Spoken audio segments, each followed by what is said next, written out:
మోదీ గారి మీద జగన్మోహన్ రెడ్డి గారు కొన్ని సంచలన వ్యాఖ్యలు అయితే చేశారు. దీంతో అమిత్ షా అయితే సీరియస్ అయ్యారని చెప్పేసి మనకు తెలుస్తుంది.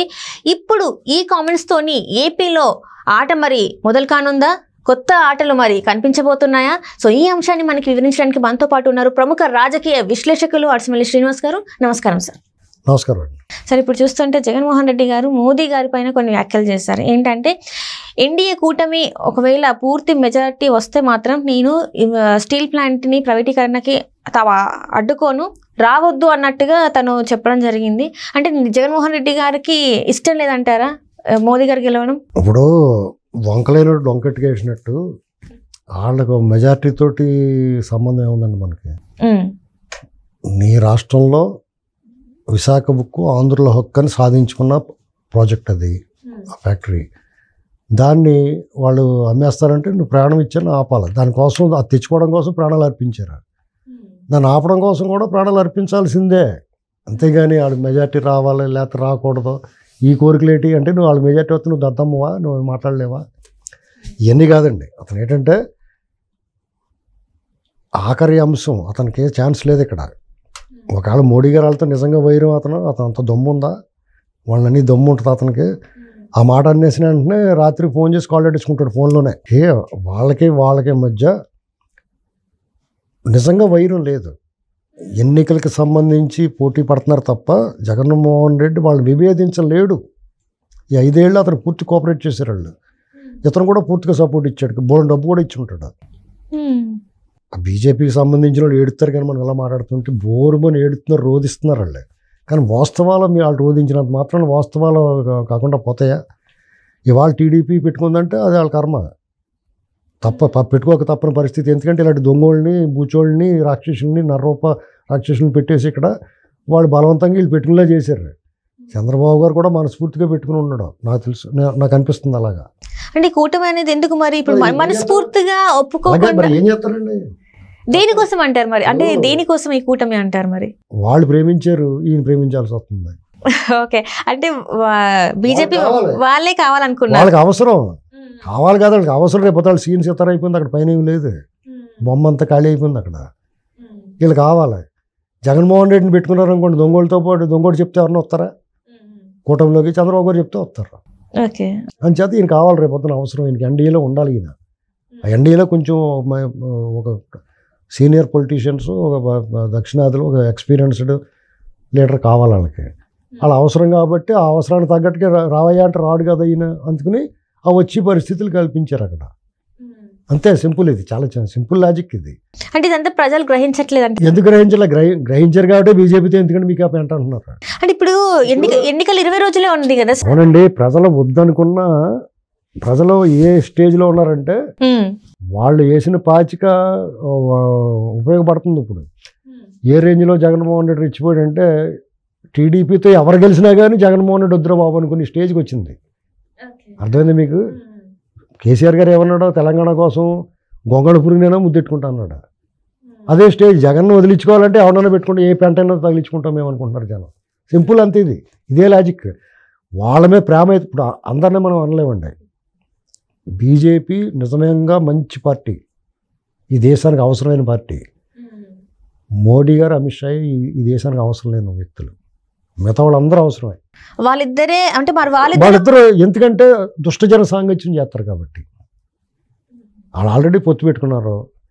ఎలక్షన్లు 20 రోజులకు వచ్చినాయి. ఎలక్షన్ కమిషన్ వాళ్ళ చేతిలో ఉందని చెప్తున్నారు. వాళ్ళు కాదు, ఎలక్షన్ కమిషన్ వేరు, కోడ్ వచ్చింది మా చేతిలో లేదని అలాంటి పనికిమాలిన మాటలు మాట్లాడితే ఎవడో నమ్మడం. వాళ్ళ చేతిలో ఉందని అందరూ నమ్ముతున్నారు. వాళ్ళ చేతిలో నిజంగానే ఉంది. సిబిఐ కానీ, ఈడీ కానీ, ఐటీ కానీ వాళ్ళకి దాడులు చేసి వాళ్ళని అరెస్ట్ చేస్తున్నారు కదా. అంటే ఇక్కడ అమిత్ షా గారు ఒక ఇది కూడా చెప్పారు. అంటే సీఎం రమేష్ గారు కొన్ని వ్యాఖ్యలు చేశారు. ఏంటంటే అవినాష్ రెడ్డి గారు అయితే ఇంకా ఆయన అరెస్ట్ ఖాయం అని చెప్పేసి సీఎం రమేష్ గారు చెప్తున్నారు. అది కూడా ఎట్లా అంటే అమిత్ షా గారు చేపిస్తారు అని చెప్పి. సీఎం రమేష్ గారు అంత ఓవర్ యాక్షన్ చేయట్లేదు. ఎందుకంటే ఆయన అలా చెప్పకపోయినా ఓట్లు వేస్తారు అతనికి. ఎందుకంటే అతన్ని బీజేపీ కూడా అనుకుంటలేదు, టీడీపీ కూడా అనుకుంటున్నారు. వాళ్ళు టీడీపీ ఓట్లు ట్రాన్స్ఫర్ అవుతాయి. నీకు ఓపెన్గా చెప్తున్నానండి, సీఎం రమేష్ గారికి, సుజనా చౌదరి గారికి, కామినేని శ్రీనివాస్ గారికి, విష్ణు కుమార్ రాజు గారికి, వీళ్ళందరికీ కూడా ఓట్లు ట్రాన్స్ఫర్ అవుతాయి. జనసేన వాళ్ళందరికీ కూడా టీడీపీ ఓట్లు ట్రాన్స్ఫర్ అవుతాయి. సత్యకుమార్ గారికి, ఆఖరి కిరణ్ కుమార్ రెడ్డి గారు కూడా మారుతారు. ఎందుకంటే వాళ్ళందరూ నిజంగా జగన్కి వ్యతిరేకులు వీళ్ళు. అర్థమైందా? అసలు మారాల్సింది ఎవరంటే వీళ్ళందరూ కరెక్ట్గానే ఉన్నారు. కరెక్ట్గా ఉండాల్సిన వాళ్ళు పైన ఉన్నవాళ్ళు. వాళ్ళు కరెక్ట్గా లేకపోతే వాళ్ళకే నష్టం. రేపు వద్దన్న 20 రోజులు పోయిన తర్వాత జగన్మోహన్ రెడ్డి ఓటమిని ఎవడో ఆపలేడు. హరిహర బ్రహ్మరుద్రాదులు వచ్చినా అతను ఓటమి నుంచి బయటపడలేరు. అతను ఓటమి ఖాయం. రేపు ఈ ప్రభుత్వం కూటమి ప్రభుత్వం అధికారంలో రావటం లాంఛనమే. వాళ్ళు ఇప్పుడు అది తెలుసుకున్న వాళ్ళు ఏమన్నా కొంచెం ఈ కూటమికి సహకరించారనుకుంటే రేపు పొద్దున్న వీళ్ళ కూడా వాళ్ళు సహకరిస్తారు పైన. లేదనుకోండి కలగూర కంపలాంటి ప్రభుత్వం వస్తుంది అక్కడ. బీజేపీకి అట్టు కాకుండా ముక్క కాకుండా 170 160 వచ్చినాయి అనుకోండి, అవుట్. కాబట్టి వాళ్ళు కూడా అంత మనకే తెలిసిపోయినప్పుడు ఈ విషయం వాళ్ళకి ఒళ్ళు తెలియకుండా ఏమి ఉండదు. వాళ్ళు కూడా జాగ్రత్తగా జగన్మోహన్ రెడ్డి గారిని ఎక్కడ పెట్టాలో అక్కడ పెడతారు. అవినాష్ రెడ్డిని అరెస్ట్ చేస్తారు. ఇప్పుడు అది దానికి తగ్గట్టుగానే ఇతను మాట్లాడుతున్నాడు జగన్మోహన్ రెడ్డి గారు. మరి ఈ 5 ఏళ్ళు ఏం పీకేడు? కనీసం స్టీల్ ప్లాంట్ విషయంలో ఇతను దగ్గరుండి అమ్మించి అతను చూసాడు ఆ భూములు దొబ్బేయటానికి. మరి ఇప్పుడు మాట్లాడుతున్నారు కదా, ఇప్పుడు ఈయన వాళ్ళ కంపెనీలో ఇన్వెస్ట్ చేసాడు. షేర్లు చూసారు, అతను ఆస్తులు ప్రకటించాడు. అదాని కొనుక్కుంటున్నాడు. చంద్రబాబు గారు అడ్డుకున్నాడు. అది మనకు అందరికీ తెలిసిన విషయం. గంగవరం పోర్టు ఎందుకు అమ్మేసాడు? అసలు అమ్మాల్సిన అవసరం ఏంటి? ఒక 3 ఏళ్ళ పోతే మన చేతికి వచ్చేది కదా, ప్రభుత్వం చేతికి. ఆస్తి ప్రాపర్టీ కదా. ఇతను వాళ్ళ చేతిలో కీలుబొమ్మ. ఇతను వాళ్ళని వ్యతిరేకించడం, అతనికి వాళ్ళ మెజార్టీ వచ్చినా వాళ్ళతో వాళ్ళకి ఫరక్ ఉండదు లేకపోయినా. ఎందుకంటే ఇతను కేసులు కదా. అంటే 10 సంవత్సరాలు బెయిల్ మీద ఉన్నాడు కదా, ఇంకా కూడా బెయిల్ మీద ఉండడానికి వాళ్ళ గవర్నమెంట్ వచ్చింది, ఎన్డీఏ గవర్నమెంట్. ఇతను వాళ్ళు మాట వింటానికి ఇతను ఎన్ని వస్తాయి? ఇతను 3 2 వస్తాయేమో, అవి కూడా వస్తాయి రావో డౌట్. ఇతని చేతిలో ఏముందని చెప్పేసి వాళ్ళు వీళ్ళు మాట వింటారు.